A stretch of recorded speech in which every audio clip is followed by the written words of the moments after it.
आप सभी को नमस्कार।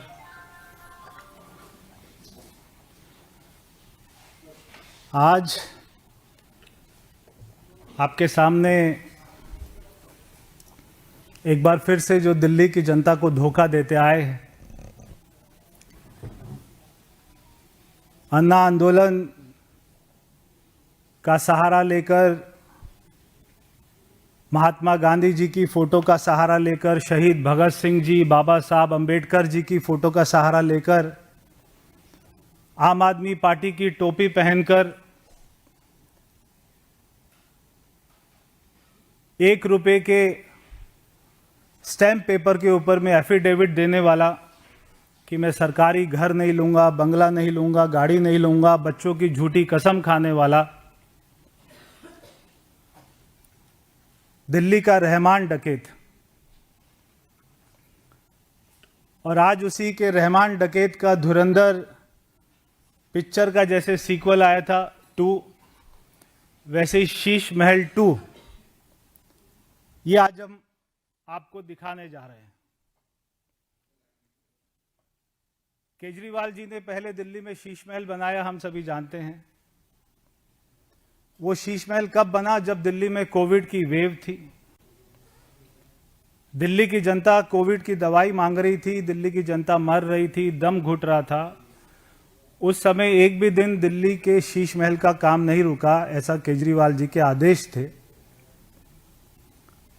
और उसी के साथ में मैंने आपको दिखाया था कि उसका एक्सटेंशन भी बन रहा था, जिसमें 70 करोड़ रुपए का बजट पास किया गया था। जब हमारे दिल्ली के धुरंधर मतदाताओं ने दिल्ली के रहमान डकैत को हरा दिया, तो उसके बाद में वो पंजाब चले गए। पंजाब में जाने के बाद में भगवंत मान जी की मुश्किलें बढ़ गई, क्योंकि भगवंत मान जी के घर के चारों तरफ में जो 4 सरकारी बड़े घर हैं, उसमें से एक पर केजरीवाल जी ने कब्जा कर लिया, दूसरे पर दिल्ली के पूर्व स्वास्थ्य मंत्री सत्येंद्र जैन ने कब्जा कर लिया, तीसरे पर राज्यसभा के सांसद संजय सिंह जी ने वहां पर कब्जा कर लिया, और एक पर मनीष सिसोदिया ने कब्जा कर लिया।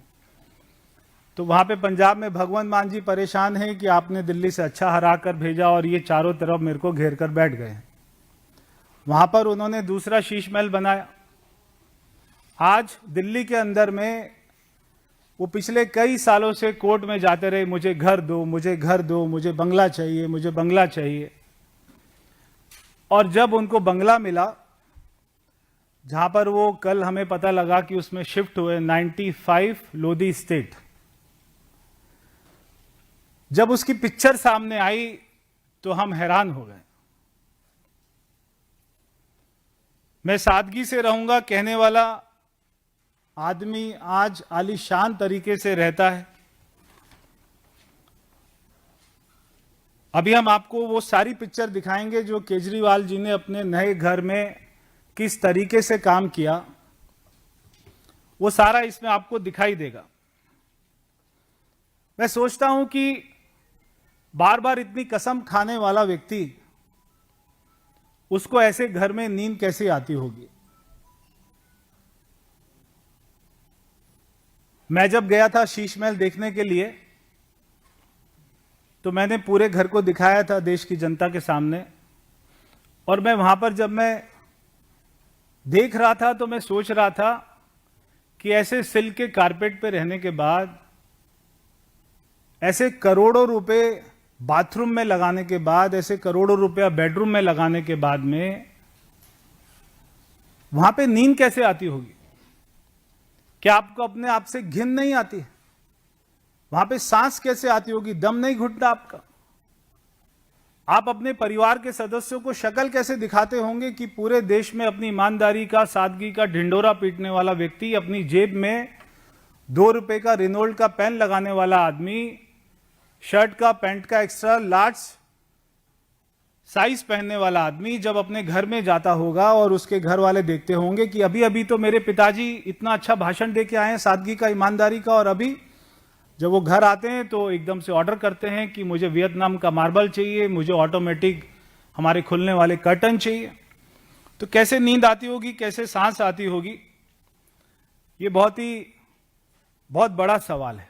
तो मैं आपको वो पिक्चर्स, सबसे पहले जो देश की जनता ने अभी तक नहीं देखी है पिक्चर, आज आप सभी मीडिया के भाइयों के साथ से सहयोग से देश की जनता को वो पिक्चर हम दिखाने जा रहे हैं।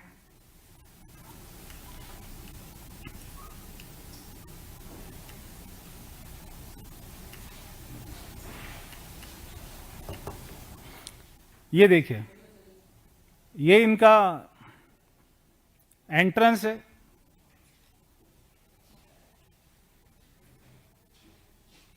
ये मैं आपको बता दूं कि सरकारी घर है, मगर इस घर में जो पैसा लगा है वो सरकारी नहीं है।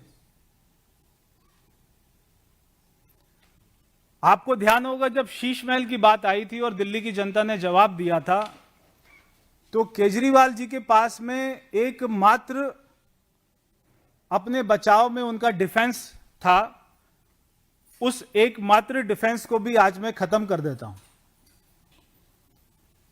उनका डिफेंस था कि मैं क्या करता, दिल्ली सरकार के चीफ इंजीनियर ने, पीडब्ल्यूडी डिपार्टमेंट ने ये पैसा लगा दिया। मेरे को तो पता ही नहीं लगा ये पैसा कब लगा शीश महल में, ये तो इंजीनियर ने लगा दिया। अगर वहां पे करोड़ों का मार्बल लगा तो इंजीनियर ने लगा दिया, मुझे तो पता ही नहीं लगा कि इस घर में इतना पैसा लग रहा है। आज वो एकमात्र डिफेंस को भी खत्म कर देते हैं कि इस घर में लगा हुआ एक एक पैसा प्राइवेट, क्योंकि सीपीडब्ल्यूडी इतना पैसा नहीं लगाती है। तो आज हमको समझ में आता है कि जो आदमी कहता था कि मैं बंगला नहीं लूंगा, कि मैं मकान नहीं लूंगा, तो आज समझ में आता है कि वो ये कहते थे कि मैं साधारण नहीं लूंगा,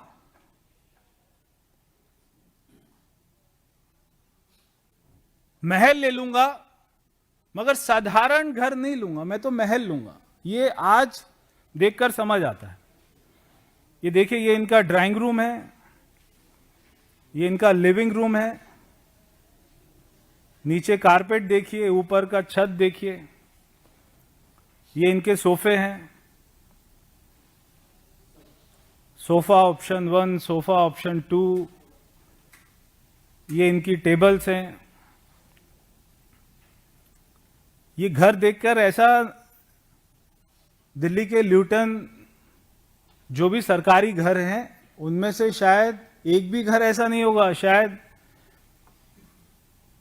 डीएमके, टीएमसी, कांग्रेस के भी नेताओं का, मंत्रियों का जो रहे हैं उनका भी घर ऐसा नहीं होगा। लेदर का सोफा। ये देखिए, बेडरूम देखिए, पेरेंट्स बेडरूम। अब मुझे समझ नहीं आता कि उनके माँ बाप इतने बुजुर्ग हैं, चारपाई पे आराम से रहें। ये देखिए दूसरा बेडरूम, ये इनकी गैलरी है।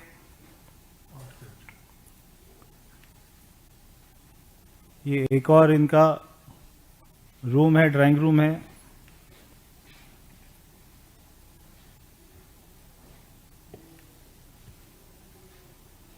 ये घर देख के लगता है आपको कि किसी साधारण आदमी का घर होगा ये?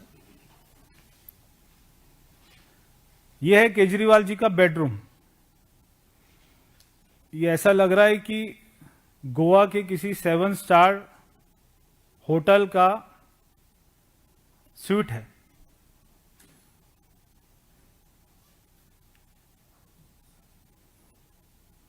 ये एक और बेडरूम है। टोटल 5 बेडरूम इसमें बताए जाते हैं।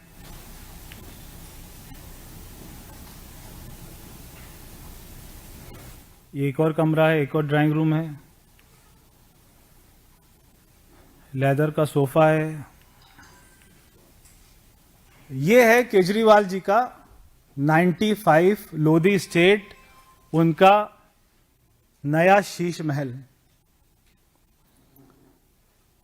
पहले केजरीवाल जी कहते थे मैं घर नहीं लूंगा, उसके बाद में शीश महल बनाया। शीश महल में वहां पर महात्मा गांधी जी का फोटो लगा है, वहां पे शहीद भगत सिंह जी का फोटो लगा है, और वो चारपाई के ऊपर में बैठे हैं शहीद भगत सिंह जी।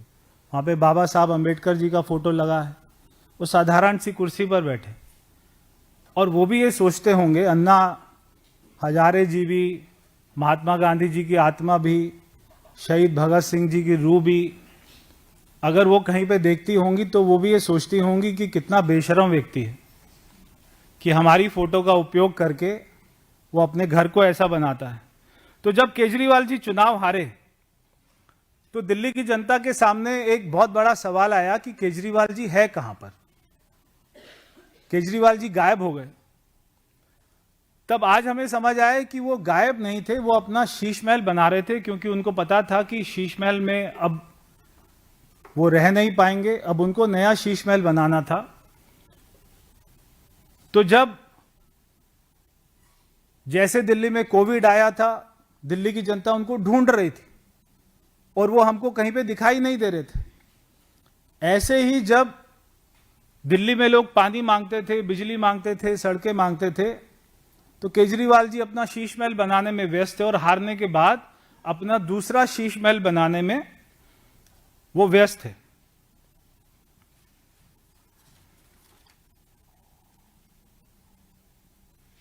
अपने आप को आम आदमी पार्टी कहने वाले आज वो राजा की तरह रहते हैं, इसमें कोई बुरी बात नहीं, वो रहें, मगर अपने आप को आम आदमी पार्टी तो ना कहें।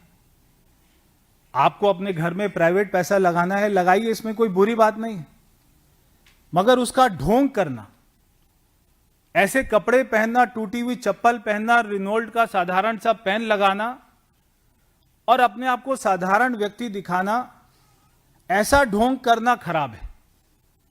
आप जैसे अंदर हैं वैसे ही बाहर दिखाइए अपने आप को।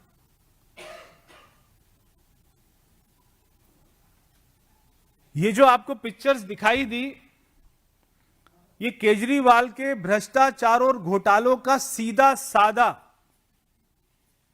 वो सबूत है, सीधा सीधा सबूत है। क्योंकि ऐसी पिक्चर्स, ये कोई सीएम की सैलरी से बना हुआ घर नहीं। सीएम की सैलरी जो मिलती है उससे दिल्ली में फ्लैट को किराए पर लेना भी आसान नहीं। इतनी कम सैलरी होती है मुख्यमंत्री की दिल्ली में, मगर उस सैलरी के बाद में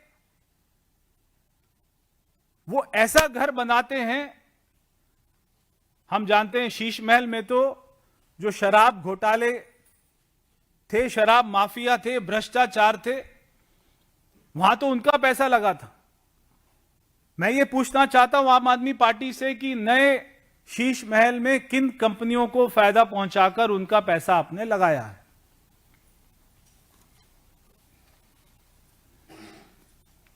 हमें लगता था कि केजरीवाल जी शीश महल में रहते हैं, मगर आज समझ में आया कि शीश महल केजरीवाल के अंदर रहता है, जो बाहर नहीं निकल पा रहा है, जो उनको ख्यालों से, मन से, दिल से, दिमाग से शीश महल केजरीवाल के अंदर से बाहर नहीं आ पा रहा है। और वो इतनी तरीके से उनको घेर कर बैठ गया है कि आज उनको देश की जनता का, दिल्ली की जनता का और पंजाब की जनता का दुख नहीं दिखाई देता। मैं आम आदमी पार्टी के कार्यकर्ताओं से पूछना चाहता हूं, आम आदमी पार्टी के कार्यकर्ता पूरा जिंदगी भी अपने आप को घिसते रहेंगे तो ऐसा मकान नहीं खड़ा कर सकते। तो आम आदमी पार्टी में, पूरी पार्टी के अंदर में क्या एक ही व्यक्ति ऐसा है जो ऐसा मकान बना सकता है? दूसरा कोई व्यक्ति आम आदमी पार्टी में ऐसा मकान नहीं बना सकता, क्योंकि वो अफोर्ड नहीं कर सकता, उसको ये सारे घोटालों का पैसा मिलता नहीं। क्यों आम आदमी पार्टी में एक ही कार्यकर्ता है, एक ही नेता है, एक ही मंत्री था, मुख्यमंत्री था, जो ऐसे घर बना सकता है? दूसरा कोई व्यक्ति, मैं आम आदमी पार्टी के कार्यकर्ताओं से पूछना चाहता हूं कि आप में से बहुत सारे लोग ईमानदारी से काम कर रहे होंगे, बिना पैसे लिए काम कर रहे होंगे, यही कारण था कि कल उनके ईमानदार नेताओं ने पार्टी छोड़ी। जब उन्होंने बार बार केजरीवाल जी का भ्रष्टाचार देखा तो उनकी पार्टी में दम घुटने लगा और आखिरकार एक दिन जो आना था उन्होंने इस पार्टी को छोड़ा। और मैं हमेशा से कहता था जिस उनके कार्यकर्ता में स्वाभिमान होगा, जो कार्यकर्ता उनका खुद गर्ज होगा, जिसमें ईमानदारी बची होगी, वो कभी भी केजरीवाल की आम आदमी पार्टी में नहीं रह सकता, केजरीवाल के साथ में काम नहीं कर सकता। आजाद भारत के इतिहास में ये पहला इंसान है जिसके शौक खत्म नहीं हो रहे। सबसे ज्यादा शौकीन व्यक्ति अगर आजाद भारत के इतिहास में कोई पैदा हुआ है तो उसका नाम है अरविंद केजरीवाल।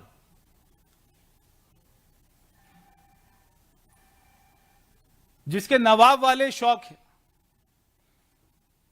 नाम है इनका आम आदमी पार्टी और काम है इनका राजा महाराजा के, तो इनका नाम आम आदमी पार्टी नहीं होना चाहिए, इनका नाम होना चाहिए आलीशान आदमी पार्टी। मैं 2 लाइन बोलकर और 4 सवाल पूछकर अपनी बात को खत्म करूंगा कि सादगी का चोला पहनकर लूट का व्यापार किया, 2 कमरों का वादा था पर शीश महल तैयार किया, जनता मांगती रही हिसाब पानी और बिजली का, पर अपनी अय्याशी के लिए जनता के भरोसे का कत्ल सरेआम किया। आज मैं अरविंद केजरीवाल जी से 4 सवाल पूछना चाहता हूं, पूरी आम आदमी पार्टी से 4 सवाल पूछना चाहता हूं कि क्या केजरीवाल जी बताएंगे कि लोधी रोड वाले बंगले में जितना पैसा लगा है, ये जो नया शीश महल उन्होंने बनाया है, इसमें जितना पैसा लगा है वो पैसा कहां से खर्च हुआ और वो पैसा किसका है? मेरा दूसरा सवाल है, क्या यह सच नहीं है कि आपकी इस विलासी शौक की वजह से आपके आम आदमी पार्टी के ईमानदार कार्यकर्ता आपकी पार्टी को छोड़ रहे हैं? 2 कमरे के फ्लैट का वादा करने वाले को इतने आलीशान शीश महल की बनाने की क्यों जरूरत बार बार पड़ रही है? क्या इस बात का जवाब केजरीवाल जी देंगे? भाजपा पूछना चाहती है कि जिस तरह पहले शीश महल में शराब ठेकेदारों का पैसा लगा और उनको फायदा पहुंचाया गया, इस नए शीश महल में किन कंपनियों का पैसा लगा, ये पैसा कहां से आया और कितना पैसा खर्च हुआ, और क्या इसके अंदर में जनता को घुसने की इजाजत होगी, वहां पर उनको देखने की इजाजत होगी? ये मेरे 4 सवालों के साथ में मैं देश की जनता को, दिल्ली की जनता को केजरीवाल जी की सच्चाई, उनका ढोंग, उनका फरेब, उनका झूठ एक बार फिर से दिखाने आया था। ये तस्वीरें देखकर देश की जनता जो अब उनको पहचान चुकी है कि वो बार बार यही काम करेंगे, क्योंकि चोर अपनी चोरी से नहीं जाता है, बार बार वो चोरी करता है। ऐसे ही केजरीवाल जी अपनी आदत से नहीं, उनका पीछा छूटेगा। मगर मैं उनसे कहना चाहता हूं कि सबको ऊपर जाना है, भगवान को एक ना एक दिन जाके जवाब देना है। किस मुंह से आप उनको जवाब दे पाएंगे इतना ढोंग करने के बाद में? बहुत बहुत धन्यवाद। दोबारा दिखा दें। वही जाएंगे।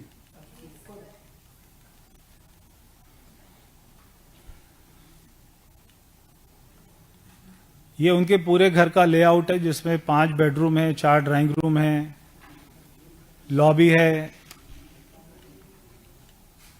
बाथरूम की पिक्चर इसमें नहीं है। जो शीश महल में हमको गोल्डन टॉयलेट सीट जो हमको नहीं मिली थी, शायद वो इसी घर में आई है।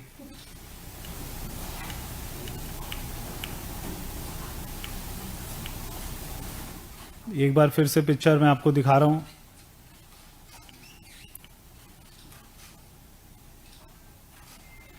जितना दिमाग उन्होंने पूरे एक एक कमरे में, कारपेट कौन सा होना चाहिए, पत्थर कौन सा होना चाहिए, लाइट कौन सी होनी चाहिए, पेंटिंग कौन सी लगनी चाहिए, कलर क्या होना चाहिए, ये सब में लगाया होगा। अगर इतना दिमाग वो अगर दिल्ली की जनता में लगा देते, दिल्ली के कामों में लगा देते, इतना समय भी लगा देते, तो शायद आज उनके कार्यकर्ता उनकी पार्टी को नहीं छोड़ के जा रहे होते।